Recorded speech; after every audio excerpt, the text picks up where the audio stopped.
Ndị be anyị ekele m unu, o siri ụwa niile apụtakwa ọzọ ịbịa egosipụtakwa unu ka m si wee sie ọmarịcha ofe ọha nke ga-abụ iricha ịracha aka ikwerugodi na ọ na-eme. Eji m anụ dị iche iche wee sie ofe a, and ị ga-ejikwa n'ihe onunu ọbụla nke masịrị gị wee rie ofe a. Ngwa ọ bụrụ na ị chọọ ka ịfụ ka m si wee sie ofe a, kirie ihe onyonyo a ruo n'isi ka anyị banye isi ofe a. Nke a bụ ite anyị ga-eji wee sie ya. Nke a bụrụ afọ anụ, asachasịkwana m anụ niile bee ya ka o si wee masị m. Nkịta awa ọkụkọ ka m were.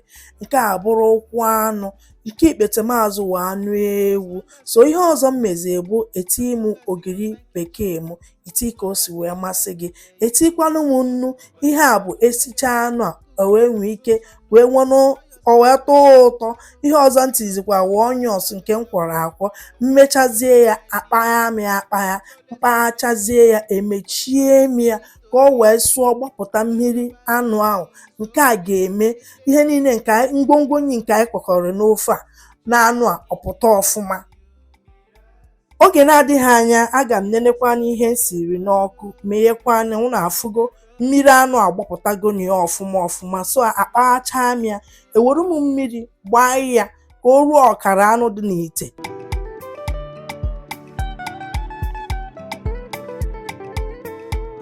Kịta m gbachara mmiri ahụ akpagha m ya akpa, so enenekwanụ m nnu.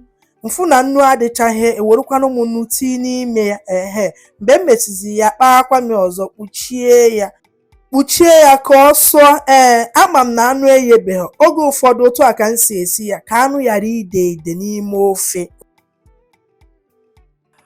Oge na-adịghị anya aga m nene ihe m siri n'ọkụ nne ya, ọ gbaghago ka m si wee gwa unu. Ihe ọzọ m mere wụ akpaghasịa m ya. Mgbe m kpaghasịrị ya, kịta wụ ka anyị ga-eji wee wekọ ngwongwo nyi nke anyị ga-eji wee sie ofe a. Etina m ogiri bekee. Ihe ọzọ wụkwa tinye ogiri Igbo n'ime ya. A ga-esi ofe ogiri Igbo ya ghara ịdị amakwa m ka ọ ga-adị o. Nke a wụ ụzụza m ka m were n'ime ya, ụzụza akpọrọ akpọ. Nke a wụ crayfish. So iwu crayfish ka o si wee masị gị, ịfụ na ana m awe ya na nke a wụ ose ndụ ewu ka isi wee chọọ. Ọzọ abụkwa n'uli a ga-eji wee lee ofe a. Ede akwọrọ akwọ, nee ya itibia n'ime ite, kpibia nwayọọ nwayọọ n'ime ite because ọ gbazechaa ọnya ga-ala ofe a. Nya ka m na-eti ya ugbu a. Mmechaa ya akpatụ m ya akpa obere ka ọ ghara ịgbarisi. So ihe ọzọ m mekwa n'ụwa gịnị, mmanụ nyi m. Eti m mmanụ nyi ka o si wee sọ m n'ime ya. Emechaa ịkpagha ya imechie ya ka ihe niile dị n'ite wee gakọọ. Uli agbaze, mmanụ eghekwa anụ ma anụ dị n'ime. Oge na-adịghị anya ka m ga-anene ite, unu afụgo ihe niile agbazeela. Mana ịchọkwa ka ọ lọkwuo, itikwa uli. So otu a adịgoro m, achọghị m ka ọ rọfọ arọfọ. So ihe ọzọ m mere bụ eti m azụ amịrị amị, azụ ndụ amịrị amị. Ihe ọzọ ntiwa akwụkwọ ụzụza m nke akpọrọ akpọnwụ. So ihe ọzọ bụ ka m kọziere unu akụkọ otu ọha si wee bịa. Unu afụrụ ọha na ọ dịchaghị fresh ka unu si wee chee ya.